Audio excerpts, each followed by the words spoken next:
Good afternoon. It's Wednesday, the 21st of November 2018, just after 1 o'clock. Welcome to UK Column News. Your host today, Mike Robinson, myself, Brian Gerrish, and we're delighted to be joined by David Ellis. A lot happening, Mike, just incredible. Happening. Yes, so, well, Theresa is away to Europe, to Brussels today to meet Jens Stoltenberg. That's what am I talking about? To meet Jean-Claude Juncker and others. So she'll meet EU officials apparently as they try to work out the deal in time for the summit of European leaders on Sunday. Now, of course, this is the future deal. Now, the last time that they met, they're looking very happy there together. The last time that they met, they were shaking hands. They were, well, he was rubbing her back in a very sensitive way. I wonder if that's going to be the case this time, Brian. Depends how much he's had to drink. That may well be true. But anyway, the EU was due to release the text of the declaration on the future relationship with the UK on Tuesday, and they've apparently missed that deadline. And so that's what she's going over to try to sort out. This is about the future relationship, not the divorce deal.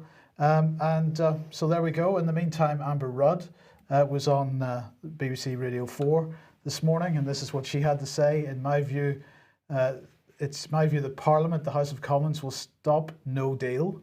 There isn't a majority in the House of Commons for that to take place. So she was very much saying that a no deal was not an option, that the Parliament would not support that possibility. And people commenting that, well, Theresa May actually was effectively threatening a no deal should she not get the support that she needs.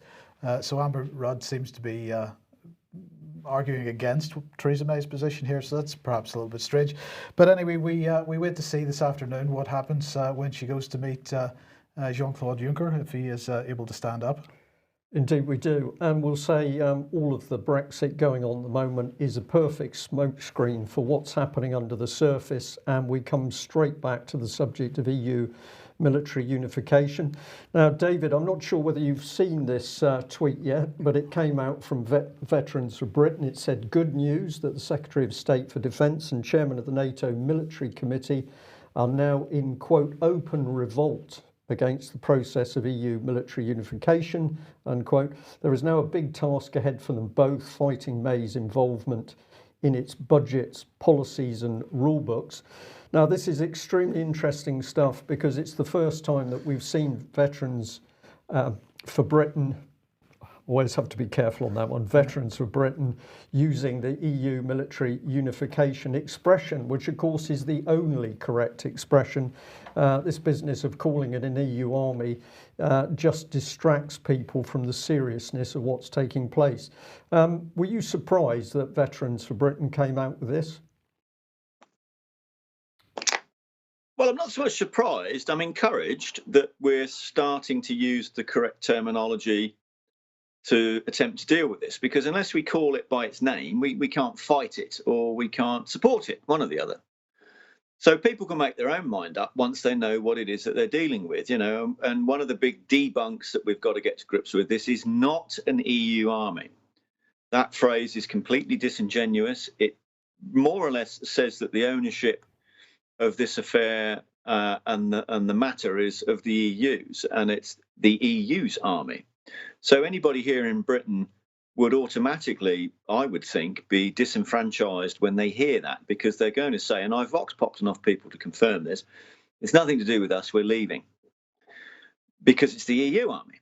Now, if you said it was a matter of unifying our army, navy and air force, all the defence services into military union, then their ears are going to prick up. So this is the key thing. So I'm very encouraged that they're using the correct terminology. But what I'm interested in here is that they're saying that there's open revolt between the Secretary of State for Defence and officers. Well, I'd like to see that. I would like to see it. And it's saying open. So where is this open? Show me. Okay, well, I took a little deeper look into what was actually posted on Veterans for Britain website. This one I found particularly interesting. A lady called Chloe, let's bring her up on screen. Here she is, Chloe Westley. She's campaign manager at the Taxpayers Alliance, a columnist for Conservative Home, and a former Vote Leave staffer. And she says it's crazy and dangerous. So why has the PM failed to withdraw the UK from EU defence arrangements? Britain is locked in. I just find this extraordinary. This lady's come up with this because she's at the centre of things. She's even been writing, as she says, columnist for Conservative Home. I picked her up on the crazy bit because, of course, it's not crazy. This is deliberately crafted and very carefully orchestrated Conservative betrayal led by Theresa May. But fascinating, we're seeing this particular lady now pointing a finger and saying this is dangerous, we're locked in. Conversely, we've got South West MP Johnny Mercer. Now remember, this young man is an ex-army captain. He's been out there on the front line. He should know what defence is about, but he seems to be having great trouble understanding what goes on around him in Westminster. And here he is saying that the EU has clearly moved beyond what it was originally designed to be. So he's not exactly using robust language and describing the EU military unification for what it is, David. I've never met Johnny Mercer. He's blocked me from his Twitter page because he doesn't like me pointing published articles at him. What do you make of this man? Is he typical of MPs, that they really don't know what's gone on in the background and they're too scared to actually stand up and say when they discover? Yeah, well, yes. I mean, you've got to say where Mr. Mercer's concerned there, really. I mean, what he's doing there openly on his Twitter feed is sort of, he's doing a Manuel, isn't he, from Fawlty Towers? I know nothing. I know nothing, Sybil, you know.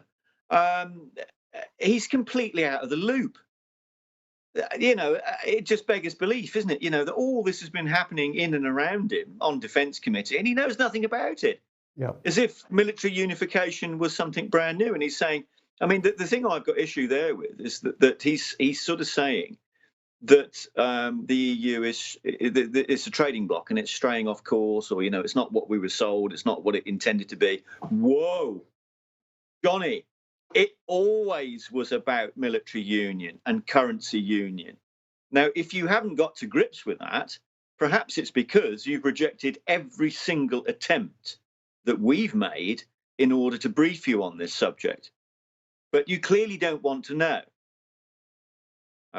Your staff there told us that this would only add a layer to get in the way. There was some words to that effect. So, you know, this guy's late to the party. He's way off target. You know, and he might as well be helping the EU, because he's certainly not opposing it. Not in this fashion. Not that I can see. Okay, well, let's have a look at somebody a bit more senior. This is Colonel Richard Kemp.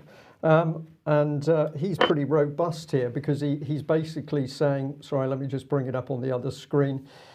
He's saying, Defence Secretary Gavin Williamson declares war on EU leaders, calls for EU army to rival NATO. So we can pick him up on the EU army bit there. But the next bit interests me. Meanwhile, over-powerful civil servants have been quietly enmeshing our forces into EU defence integration. Constant warnings by veterans for Britain ignored. So interesting to see Richard Kemp now starting to focus on what's really happening. And he's also astute enough to start pointing a finger at the civil service, heavily infiltrated by the European Union, of course, and that pernicious charity Common Purpose. But Richard Kemp's starting to see that this is more than just the result of MPs making some decision in Westminster. That's completely correct. And the first port of call with this, of course, is as far as the Cabinet Office are concerned and the civil service that he's referring back to in this, that have circumvented the MPs, they've circumvented parliamentary statutory instruments like the reserve scrutiny, November 1998, is that, of course, as far as the Cabinet Office and the civil servants are concerned, they're doing their job, because the instructions, as we well know from our film clip there of the 1948 revelation, in Clement Attlee's government, is that is what they were tasked to do, was to seek defence treaty with the EU since 1948. So, and that was under the basis of integration. So that's okay. So the engine room is set to integrate. But of course, what they're doing is they're unifying to union. It's a process of unification to go to single point command and control. So unless we undo the engine room's coded language here, and however that's done, I don't mind whether the officers do it or whether it's the MPs or anyone. It doesn't make any odds.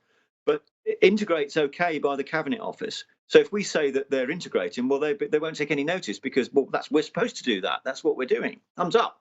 But of course, this is the con. So Colonel Kemp, if he really wants to put it on the target, must use the correct frames of reference and the correct language. It's no good, as well as he would be aware as a highly professional military man that's in considerable active service and worked within as a cabinet office advisor.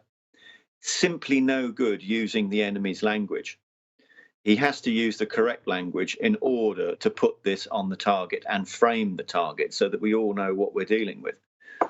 Yep. Okay, well, let's quickly have a look at exactly what the EU has been up to in the last couple of days on this. Well, they've been holding the Foreign Affairs Council, so that was on Monday and yesterday, and of course, defence was a big part of this. So they were, defence and foreign ministers were holding discussions on EU cooperation in security and defence.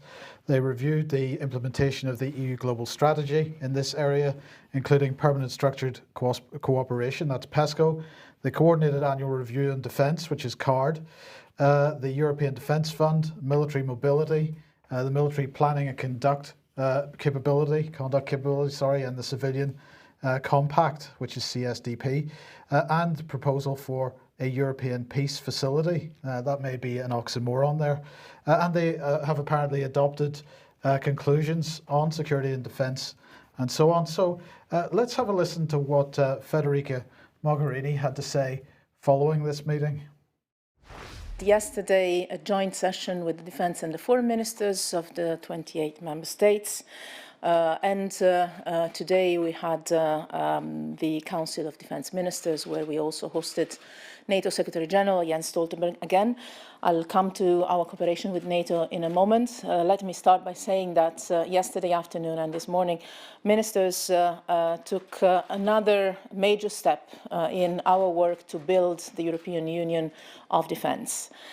We have agreed yesterday to, first of all, strengthen our civilian crisis management.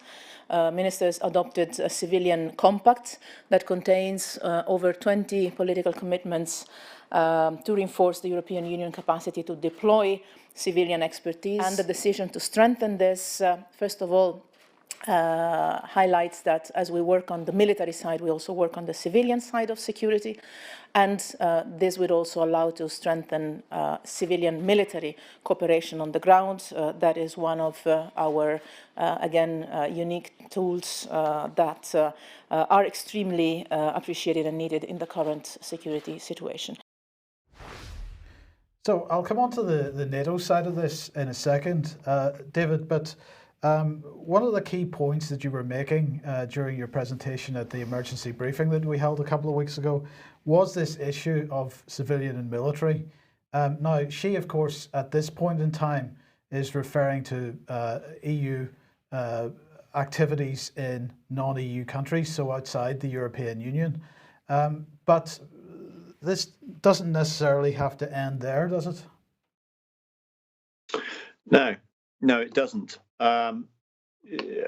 Within the Union of Defence that Federica Mogherini refers to there, and the civilian compacts that they're talking about, and the crisis, this is one of the key words. This is one of the trigger words within a crisis that the EU designates.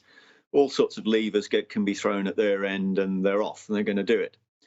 And you're talking about civilian, military, security, and unique tools, I think was one of the words that one of the phrases that she used there.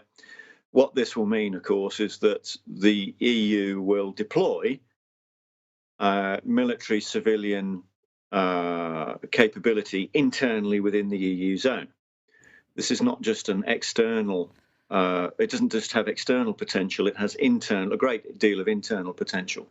So you could, for example, see a whole conglomerate of troops being massed into a regiment from here, there and everywhere, all different nations' military, unified into one regiment and then deployed somewhere in the EU zone.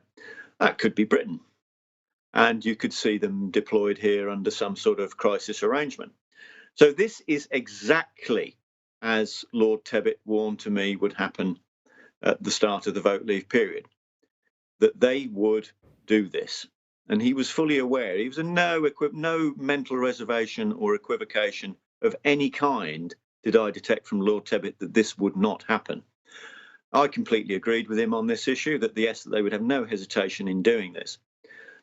So obviously these are military troops. They will be armed. Sorry, David. Let's just look at this for a second, because the other point here is she said that she was going to come on to the issue of the EU's relationship with NATO. So let's just bring NATO into this for 1 second. And the question is, what would they be armed with? And we've mentioned this a number of years ago, but NATO has been deploying non-lethal weapons to NATO personnel under certain circumstances. So here's a tweet from NATO from a couple of years ago saying non-lethal weapons provide options to troops who are faced with uncertainty. And somebody asked in a response to this, but if troops have to be given non-lethal weapons, does that mean they're no longer soldiers, that they are policemen doing law and order? And at the time, if you remember, NATO was promoting this particular less lethal, you note the word less lethal, not non-lethal, less lethal weapon. These were the types of rounds that they were firing, impact only, but also some with an irritating effect, so some kind of chemical in there that was causing irritation. And in fact, NATO admitted that these can cause fatal injury. Now, I mentioned this a few days ago, so let's bring this up again. On the 17th of November 2015, Jens Stoltenberg from NATO and Federica Mogherini from the European Union sat down together at the European Defence Matters Conference. This was the annual European Defence Agency conference. And Federica Mogherini had this to say. She said, "We need to merge military and policing functions." So if we put that together with the EU military unification timeline that we have built on the UK Column website, and we start to see a policy trend here, which doesn't look like it's ending in a very pleasant place. But the thing that concerned me, David, is that already we have now had a report just a week or two ago from the mainstream media, this is The Independent, a man wielding sword and making threats, shot by police with rubber bullets. And what The Independent here is saying is that police took down a man wielding a sword and making threats outside a parade of shops in Essex with rubber bullets. The 50-year-old was hit with a baton round as members of the public took cover in nearby shops. CCTV footage showed armed police pulling up and aiming non-lethal baton rounds at the man as he stood with both arms outstretched and the sword in his right hand. Witnesses described the man dropping to the floor and being detained. So that is, I believe, I could be wrong about this, but I have not heard of baton rounds being used on the British mainland before. They, of course, were used in Northern Ireland for quite extensively, where during riots and so on in Belfast and other places in Londonderry, the rubber, the so-called plastic bullets, were being replaced with batteries, and they were quite often called battery rounds. So there's a trend here, David, isn't there? And it's a concerning trend, particularly if you start putting together that the police are now using baton rounds on British mainland streets, not even in a riot situation, and the fact that, well, I can't remember where I was going to go with that. So well, there's no prior dialogue, Mike, is it? It's not as if you have an old-style police officer who's going to attempt to reason with this person from a distance. What you're doing is engaging straight away. Yes. So, David, David, what are your thoughts on this? Operation Temper, that was where I was going to go with it. We've now already got more talk of military working with police on UK streets. If you put all these policies together, there is a trend. There's a complete trend, isn't there? You can see a very clear picture there. You know, you're going to have armed in some fashion, quasi-military police. And she's talking about uncertainty within this. Well, it's uncertainty to shoot civilians. That's what we're dealing with here. So within the overall grand concept of the unification of Europe, you're dealing with something that started with this pitch of NATO under the Marshall Plan. And within that concept, right from day one, was absolute unification of military and police and security and everything under single point control. That's the whole point of it. But of course, it couldn't do it all in one go. It's taken a long time. And certainly the electorate in the 50s, 60s and 70s would never have bought into this had they been aware of it or known about it or known the direction of travel. So, you know, Federica Mogherini there is obviously a fellow of the Marshall Plan, and this is probably, you know, where the sort of dots all join up that end. So this is part of the whole concept to go this route, and that people need to understand just how dangerous this unification thing is, because the command and control for all this won't be in Parliament. It won't be your MP. It'll be in the EU to an unelected bureaucrat. Yeah. You can't remove. David, I'll just bring in that we're getting very, very interesting comments in our chat box as we're talking about this subject. People are talking about martial law. They're talking about people being the enemy. And somebody's even said what we're looking at is the emergence of a fascist Fourth Reich is the term being used.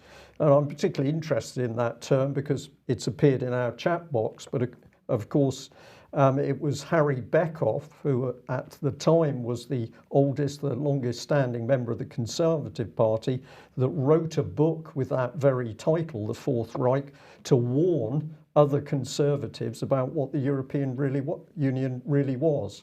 So I think we're starting to see people are following the analysis. They're beginning to join the dots up for themselves. And this is unbelievably serious. Time for Johnny Mercer, in particular Gary Streeter locally, to wake up. And I think the expression is smell the coffee. Right. Well, of course, the other big lie that David keeps trying to highlight is the fact that this issue of how the EU military unified structures will fit in with NATO. And of course, when Gavin Williamson was criticising the EU's plans for unification a day or two ago, he was doing that from the standpoint of NATO, that NATO provides these protections and so on. So let's just have a listen to what Jens Stoltenberg said as he was arriving at this defence ministers meeting yesterday. I'm really looking forward to meet the EU defence ministers, and in a few weeks, in the beginning of December, High Representative Federica Mogherini will attend the NATO foreign ministerial meeting, and I think this just reflects the unprecedented level of close cooperation between NATO and the European Union. When I meet the EU defence ministers now, I will also I expect us also to discuss the issue of European defence. I have welcomed EU efforts on defence many times because I believe that projects such as European military mobility, European Defence Fund, PESCO, all of that can contribute to fairer burden sharing within NATO. It can complement NATO, and it can also help to develop new military capabilities and also address the fragmentation of the European defence market. So he went on to sort of express some minor concerns about duplication of effort and so on, but really the key point here and the key word that he used here, David, both he used it and Federica Mogherini used it during some of her comments yesterday, was unprecedented. This is an unprecedented relationship developing here between Stoltenberg and Mogherini, perhaps the EU and NATO. it is quite unprecedented, and we haven't seen this type of thing before. So anybody that's trying to suggest that EU unification can't happen without damaging NATO is obfuscating the situation here, really. Well, if they try and play that argument, of course, you know, if you just listen to that clip there that you've got of Jens Stoltenberg, you'll know that what the reality is. The reality is it's seamless, it's overlapping. They're more or less, you know, might as well be the same thing. NATO and EU, as far as defence is concerned, is just a shade of the, you know, a shade of the same colour. And if you listen to that clip carefully, you will hear Mr. Stoltenberg articulate perfectly the granular detail that makes up full EU military union, i.e. that it's everything, it's all in. And including he goes the defence industry? He goes through it because he cites all of the factors, including the industry, which is what we've said all along. So these people that have sort of, you know, gestured a bit of an interest to this have thought that NATO was a crutch, and it would be oh no, we don't need to worry about defence, you know, we've got NATO, and you know, and that's okay, and nothing to see, move on. Well, of course, what we're now seeing, of course, is that EU military union and NATO are part of the same thing, and they're fully in bed together. And I'm under no doubt about that whatsoever from what he's just said. So particularly when he was saying about developing new capabilities, so that's the future industry and investment, and the structures that they've already established, the structures that have already been agreed by the British government. Now, this is where I took issue with an MP the other day that was saying, it was Andrew Rossendale, that was saying that he'd just been to a conference in Halifax last week, along with one or two others, and saying that, you know, a NATO-sponsored defence conference out there in Canada. You know, it's okay, nothing to worry about, NATO, da da da da. Well, hold on, because what we are dealing with in this country, whether we're in military union or whether we're in NATO, what we're actually talking about is Her Majesty's Armed Services. So what we tend to find is as soon as you focus on what's real to us as a nation, Her Majesty's Armed Services that are in NATO, or that support NATO or contribute to NATO. But as we now see, that NATO is now completely in bed with the EU. It's a seamless arrangement. So that's Her Majesty's Armed Services via NATO in military union. Perfect. The perfect storm. Because it's a wall of silence. Nobody seems to be able to evaluate or see this. And yet Mr. Stoltenberg has just said exactly what the score is and what the case is on camera. It's blatantly apparent. Yeah. Okay, well, look, this article came out on UK Defence Journal a couple of weeks ago. I think it was in September, actually. We missed it at the time, but it was brought to our attention today, so thanks to David Scott for that. No change to Operation Althea, shoulder insignia, contrary to claims on social media. So let's just have a look at what they're saying here. They say, it seemed to me that Veterans for Britain then appeared to suggest that British soldiers were no longer wearing the EU insignia due to supposed outrage it had caused. However, both the Permanent Joint Headquarters and the Ministry of Defence confirmed to me that no change had been enacted with regard to shoulder insignia. So that seems to me what they're saying is that those troops continue to wear that insignia for the duration of that particular operation. And at the end it said, it is unclear whether Veterans for Britain were acting with any motivation or were simply incorrect. What is clear, however, is that social media myths must be challenged. So let's just have a look at the little bit of video that Operation Althea was putting out. This is British troops arriving in Bosnia and Herzegovina for this, wearing the EU insignia on their arms. As you can see there, the video shows the arrival of British troops by Voyager aircraft and the arrival of vehicles and equipment by Antonov. Now, one of the things that article also said was that the opposition to the EU insignia made national news last week. As I say, this was in September when Andrew Bridges MP addressed the House of Commons. He asked for an urgent statement on UK participation in the EU army, referencing the Brexit campaign in which the prospect of an EU army was dismissed as scaremongering. And so the question is, was this a rumour on social media, or was there something more to it? Well, it turns out that Andrew Bridges, and David, you can tell me exactly when this Bruges Group meeting was, but Andrew Bridges was speaking at the Bruges Group recently, and he had this to say.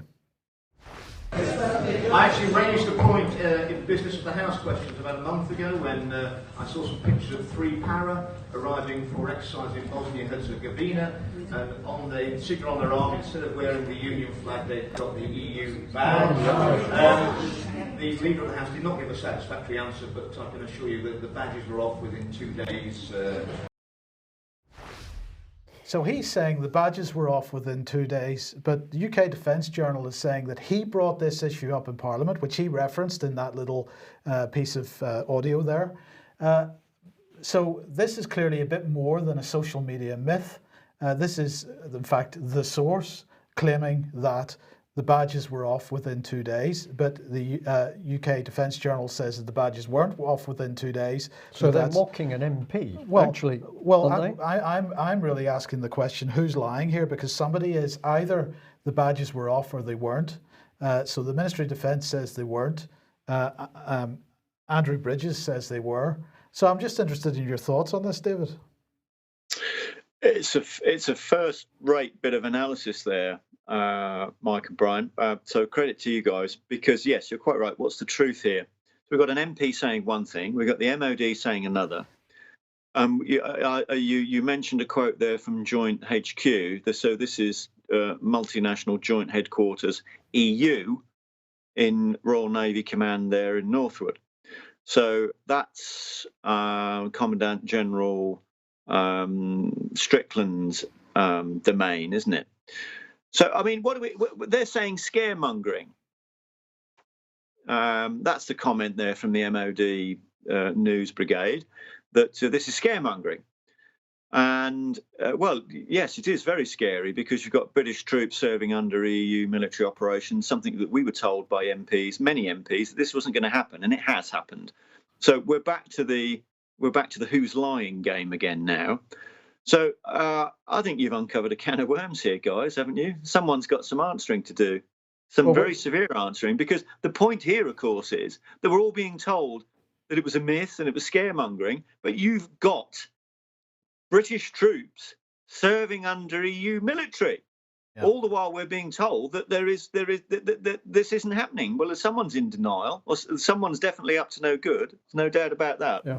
Well, we'll make some follow-up inquiries. It will be our pleasure to do that, see what transpires. Absolutely. Okay, another brief reminder of AV 9.1 Democracy in Chains, taking place Sunday 2nd of December in the Crown Plaza Hotel in London. Tickets available at alternativeview.co.uk, as well as details of the presentations. So do get along to that if you possibly can. Excellent. And we'll give a reminder that the trial's continuing for David Noakes. Remember, David Noakes was one of the former editors of UK Column.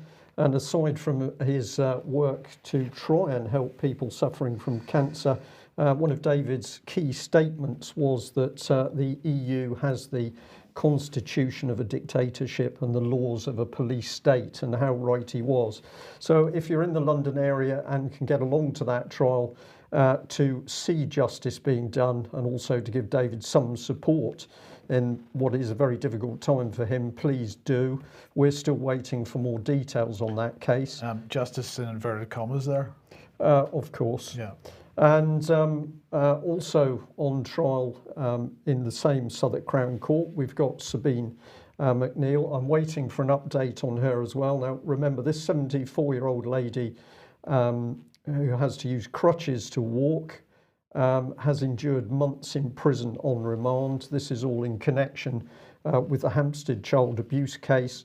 And I'm happy to say once again that having spoken to the young boy involved in that horrible case, and to his mother and her partner, I have no doubt whatsoever that the Hampstead abuse case was real. Sabine McNeill now in prison for trying to speak out and warn the wider British public. We'll also remind people that Melanie Shaw remains in HMP style. We're still waiting for a decision as to whether she's going to get proper psychiatric treatment, proper psychiatric help. But of course she hasn't been allowed to talk to the child abuse inquiry, and we say this is happening in order to protect the Conservative government and the trail of child abuse which leads to Westminster. And before I end on Melanie, I'm just going to put out a warning that we are advising caution with anybody who is seeing a website or Facebook page claiming to be raising money for Melanie Shaw. This is certainly nothing to do with the UK column, and at the moment we are not raising money for Melanie Shaw until the situation clarifies and we can get contact with her. But we understand that there are people at the moment claiming to raise money for Melanie. So be very, very careful where you're donating your money. Will you hear about Melanie Shaw on the BBC? Well, we don't think so. But have a look at this little story. This was sent through to us and very grateful. It was a story that was published on theageofautism.com. Here was the headline: the BBC vaccine critics are a virus. And this related to an interview on BBC Newsnight.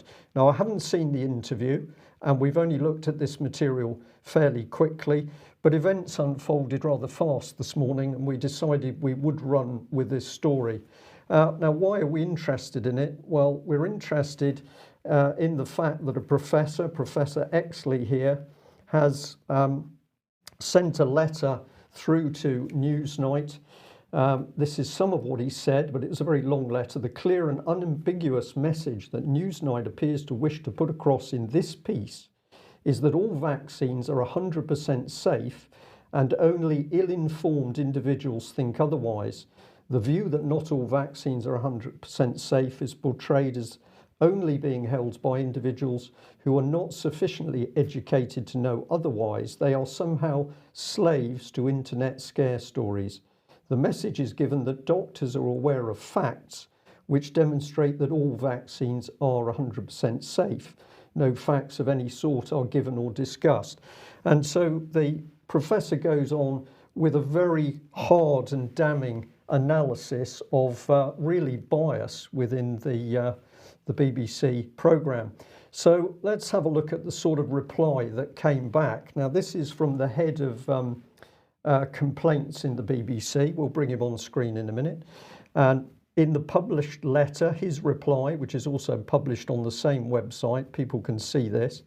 In paragraph 10, it said this: all the leading medical bodies take the view vaccines are an essential public health intervention to prevent serious disease and death. The benefits to human health are considered to outweigh by far any potential risks. I, therefore, do not believe it is inaccurate or misleading to suggest those who try to push the public away from vaccination are responsible for creating a public health scare. And this is part of a letter. Here he is, the gentleman, Colin Tregear, the complaints director. He went on to give a conclusion.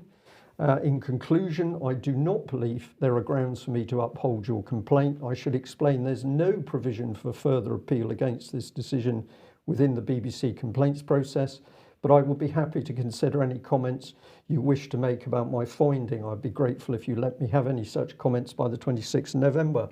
Now, we were fortunate enough to be able to call Mr. Colin Tregear this morning to ask him whether he really stood by his comments in para 10, that if you dared to criticise the government, the NHS agenda on vaccines, you were actually really a danger. You were helping to destabilise the whole of the government agenda. I did manage to get some dialogue with him, but he was clearly unsettled to have somebody questioning him direct instead of through the wall of security of the BBC. But he stood by his comments and tried the line that he really didn't understand why I should be upset that the BBC said, well, the government's view is the right one. If you disagree with it, be you a doctor or somebody on social media, then really you're a danger. That's what it came down to. But we did a bit more research and we discovered that this was also Colin Tregar's approach when it came down to transgender. This is from abouttrans.org.uk article from the 2nd of August 2013. And here's Colin having coffee and cakes with a small delegation of trans individuals who'd gone to the BBC to complain about the way that the BBC was handling their particular subject. Well, what a remarkable difference, because here's some of his comments. It sounds obvious, but just talking to someone about an issue and hearing their passion had a real impact for me. It's always interesting to hear people's stories. I came away with a sense that although it seems like a very slow process to shift opinions and prejudices, even unwitting prejudices, progress can be made and there is more we can do.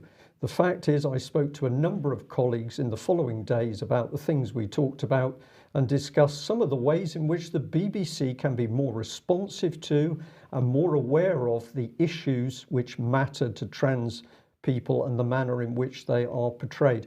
What a remarkable contrast to the way that he deals with people who have concerns about vaccines. And just before I bring you back in, Mike, just for some comments here, this is a bit more of that trans article. So influencing a change in culture and interaction is just the starting point. But Colin said a bit more down here. Let's have a look. There we are. He highlighted the importance of it not just being a once-off meeting and told us he would be interested to hear more comments on an ongoing basis on the BBC's commercial programming, even if it was just an email or some thoughts about the positive and negative aspects of a programme. So this is a very reasonable man here, but he didn't seem to have the same air of reasonableness over vaccine concerns. He said to us that he didn't think it was fair to compare his response to Professor Exley regarding vaccine concerns with his interview and comments with All About Trans volunteers. But we ask, will he be as interested to hear more on vaccines as he is trans matters? Well, Mike, you overheard most of the conversation. Was I unfair to this man? I don't think I was. No, I don't think you were. But what's at the heart of this is the BBC's attitude to certain issues. So clearly, in this case, the transgender issue is something that the BBC wants to support.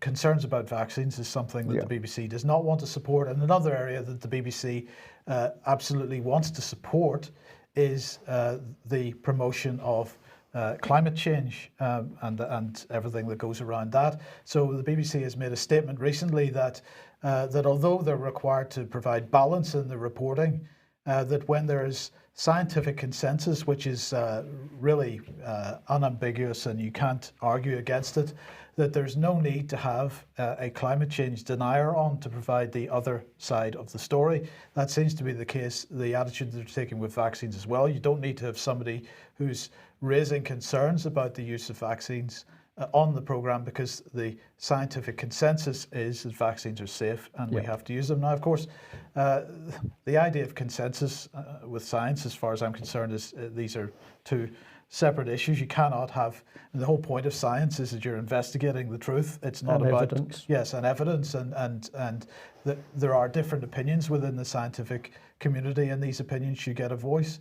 And so it seems that in this case, what we have is pretty clear evidence that where the BBC likes a policy or likes a particular campaign, they're quite happy to look on it favourably and promote it in a favourable way. But a campaign that they don't like very much, they'll simply shut down. Yeah, and of course, exactly the same angle was taken over Syria, where clearly the BBC, supported by its own charity, BBC Media Action, was for regime change, and therefore that is the way the BBC reporting went. But I've got to say, Colin did take the trouble to speak to me, although he was very edgy, and he was rather keen to get me to go back through media because I'd been naughty enough to get his mobile phone number. But there we are. It's tough working inside the BBC. David, a few comments from you before we close.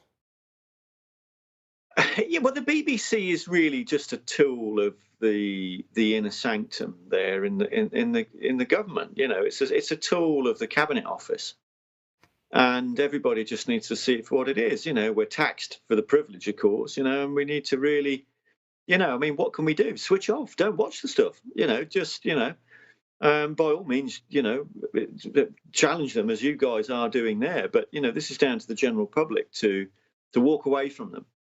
You know, if we all walk away from the BBC, you know, they'll have nobody to talk to, will they? And then that's it. Problem solved. That's it. But we say to our audience, do go to the All About Trans website and have a look at that article, read it yourself, read both the letters and make your own minds up, which is the most important thing. David, thank you very much for joining us. And we'll say thank you very much to all the people supporting the UK column and all the people who have donated recently. It's been really nice. If you're still a free subscription person, please consider making a full subscription, because we would like to expand what we're doing in the new year. We can only do that with your financial help. Thanks very much for joining us. Bye-bye.